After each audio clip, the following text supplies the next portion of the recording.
What's going on, everybody? It's Dan here, back with another Moonshine Talking. Hope everyone's having a good one.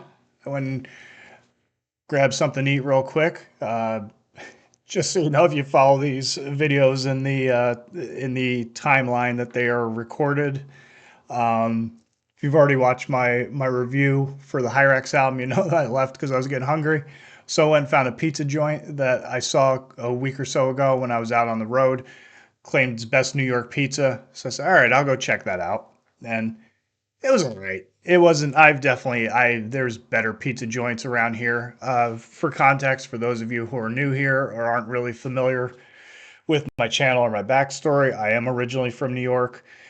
We pride ourselves on our pizza. New York pizza is the best pizza. This isn't even up for debate. I don't care about your Chicago deep dish and your Hawaiian pizza and all that sort of stuff. You get New York pizza is the best pizza. It is what it is. Deal with it. But it was okay. But there's definitely better around here. I know there's a few other pizza joints I haven't checked out, but I don't eat as much pizza as I used to back in the day. I used to eat a ton of it, but I just don't as much anymore. It's just one of those dietary things that I don't really enjoy. I enjoy it, but it's more of a cheat meal more than anything.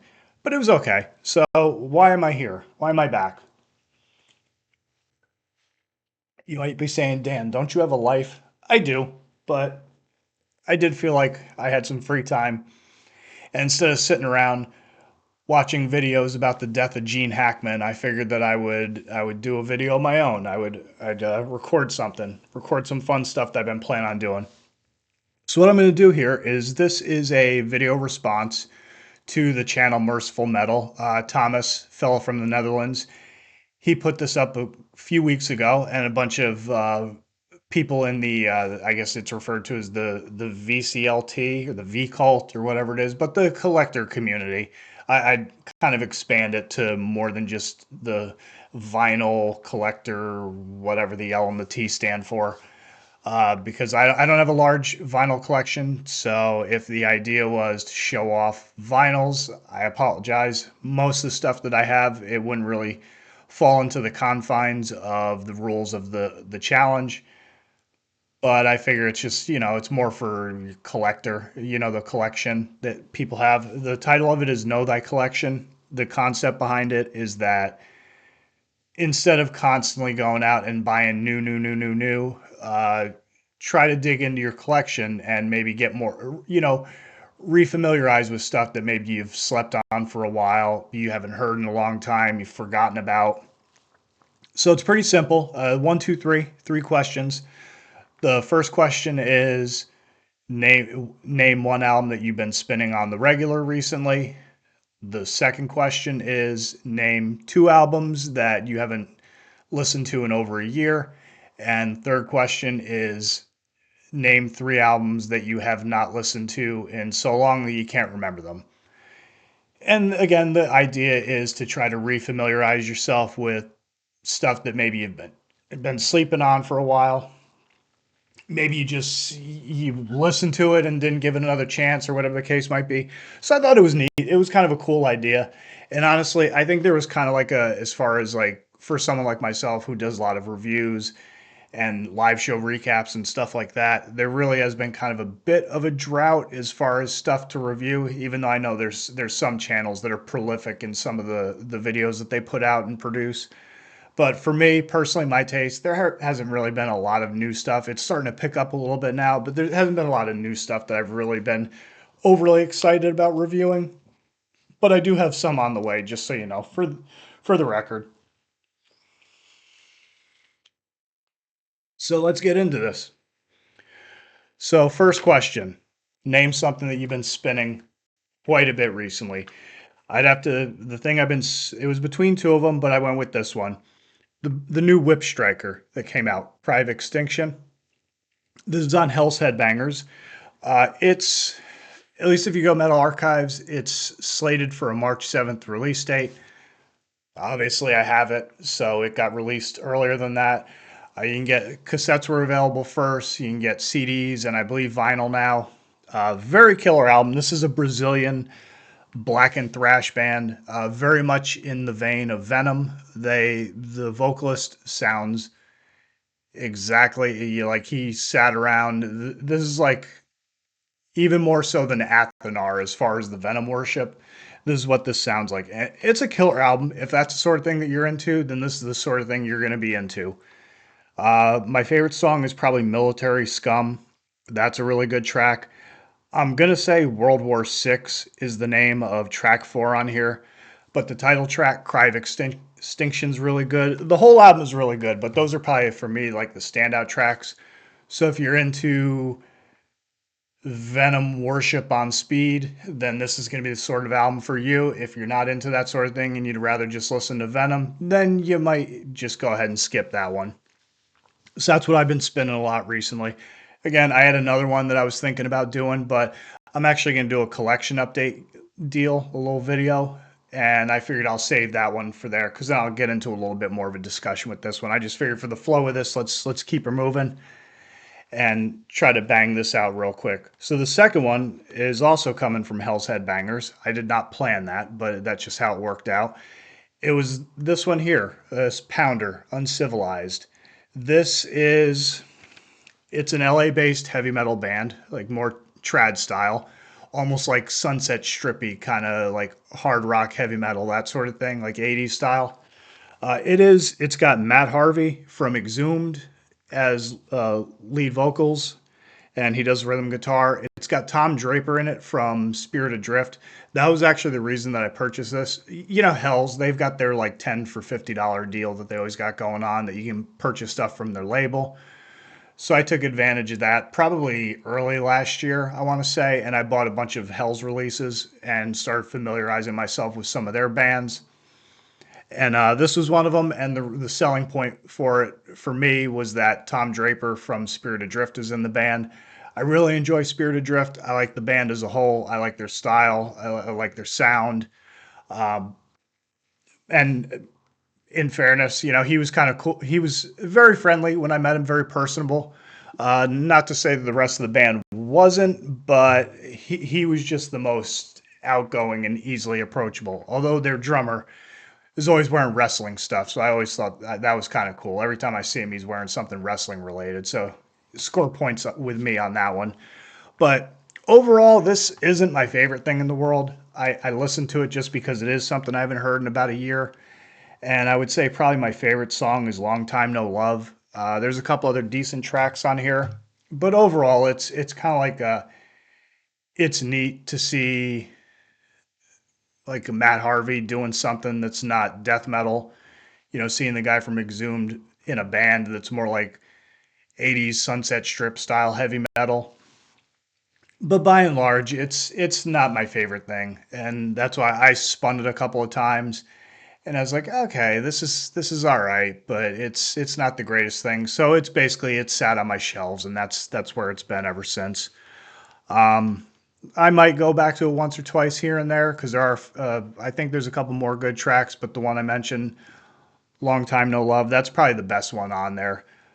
So moving on to the second one that I haven't listened to in over a year would be This Heathen Land by Greenlung. This made my top 20 last year. It was in my top 10. I just can't off the top of my head remember how far up the rankings it was. I almost want to say it was like number 5 or 6 or something like that, but it was way up there. I really enjoy Green Lung. They're an excellent stoner doom band from England. They have they incorporate elements that are a little bit different than your typical stoner doom. It's not quite epic like the epic doom, and it's not quite psych rock. It's kind of like it lives in that gray area between the two styles. And even like a lot of what I like about them is they incorporate a lot of synth work, a lot of keys. Uh, I don't know if they use a B3 or whatever or a keyboard like that, but they do a lot of like bubblegum pop type group harmonies, which are very cool. Lots of oohs and stuff like that, but all the lyrics are occult themed and like esoteric and very dark. So it's kind of a nice like juxtaposition or paradox between you have like this like saccharine, almost like 50s, 60s boy band style of vocal harmonies within the band, but it's talking about all sorts of dark shit. But this is a great album. This one did not lose any luster for me in not hearing it in a long time. This is just one of those ones that I just haven't listened to, but it's not because I don't like it. It's just I just haven't listened to it. But as soon as I put it on, it's just like going right back to it. It's like, oh hell yeah. I mean, One for Sorrow is probably my favorite song on here. The whole thing is killer. Forest Church, Maxine is really good. The Ancient Ways.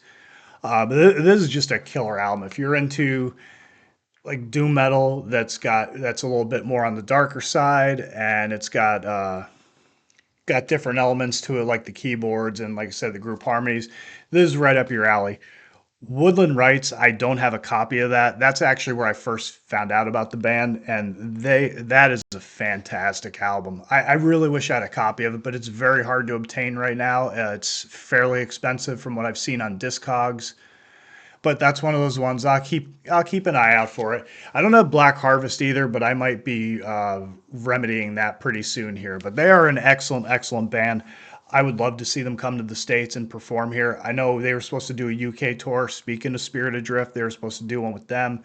Something there fell through, so they went out with another band. But yeah, killer stuff. Green Lung, This Heathen Land is phenomenal stuff. So moving on to question number 3. Name 3 albums that you can't remember listening to and or you haven't heard in a long time. So I had to think about this because I did listen to a couple others. I guess I'd say with honorable mention with this, I listened to a couple Suicidal Tendency CDs that I have from back in the day, and those are killer. I was listening to Feel Like Shit, Deja Vu, and that's just tremendous stuff. Just a killer band. I love that stuff. Just killer skate rock. It just very groove heavy and just very danceable, for lack of a better way to describe it. I love ST. They're one of my favorite bands. But I went with I threw a curveball in there, and I went with "Prove You Wrong" by Prong. They're more like in this era of the band, they were kind of like a thrash, but they started incorporating more like industrial, kind of like almost groove metal kind of stuff. Very good band. Overall, I would say probably my favorite tracks on here are going to be the ones that most people are familiar with, like Unconditional and the title track, Prove You Wrong.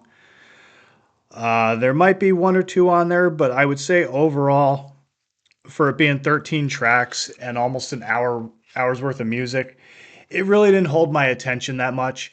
This is one of those that I refer to as one of my Lucy's because you can see I don't have the CD insert for the back or the spine to put it out properly on the shelves. I got a whole booklet of these damn things that eventually I'll figure out how to create my own like bootleg CD insert so I can actually put them on a CD shelf again, and I can mourn the loss of losing all the CD cases with the inserts in them and being a dumbass. But, it is what it is. So that would be that one. The next one up is going to be The Corellian Isthmus by Amorphous. This came out in 1992 on Relapse.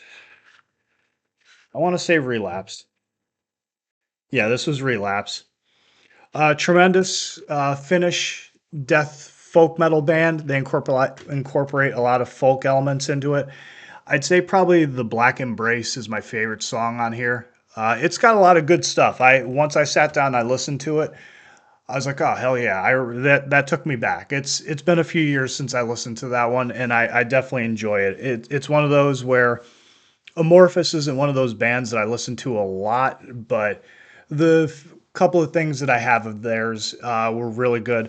Actually, back in the day, I first became aware of them through one of the cassette compilations. I want to say it was the Death Is Just the Beginning compilation, and the song they had on there was from Tales from a Thousand Lakes. So I went out to go, I searched that one out, but the record store didn't have it, and neither did the place down at the strip mall that I went to.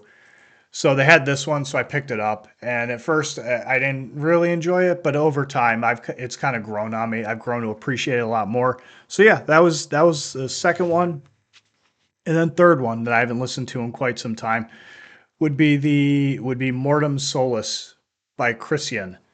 This came out in 2022 on Century Media. Man, this is a killer one. It's not like Black Force Domain or Conquerors of Armageddon or anything like that, but it's got some killer tracks on it. Temple of the Abator is really good. War Bloodhammer, Necronomical. It's the first couple songs are kind of like, okay, this one, I don't know about this one, but it grows on you, and then you kind of get that signature aggressive Christian sound. And it's a good album. I enjoyed it, but it was one of those that I really hadn't listened to in quite some time. And yeah, I listened to a couple other things, but those were kind of the ones that were standouts for me. So that is my one, two, three of knowing my collection. I'm probably going to go through it a little bit more. Like I have this whole booklet of Lucy's that's generally speaking why I don't listen to some of the stuff, because it sits in a kind of odd spot in my place. So I don't grab at the booklet as much as I used to. I used to carry a lot of this stuff around when I drove around a lot more, but since I don't do that anymore, there's no reason for that. Plus my CD player doesn't work in my truck, so unless I get a brand new CD player off of eBay or something, I'm kind of SOL on that front. So anyhow, I hope you enjoy this. I hope someone else decides that based on seeing this, they decide to do one themselves and get to know thy collection a little bit more. Thanks to Thomas from Mercyful Metal for coming up with the idea. It was a pretty cool concept, in my opinion. If you're not already, go subscribe to him. I don't think I'm subscribed to him, so I should probably do that since I'm biting off of his material. And yeah, so that's that. So everyone, have a good one. Take care. This is Dan from Moonshine talking. Hope you enjoyed the video. Hope I see you on the next one. Yeah, that's it. Like, comment, share, subscribe, all that good stuff. All right, take it easy, everyone. Later.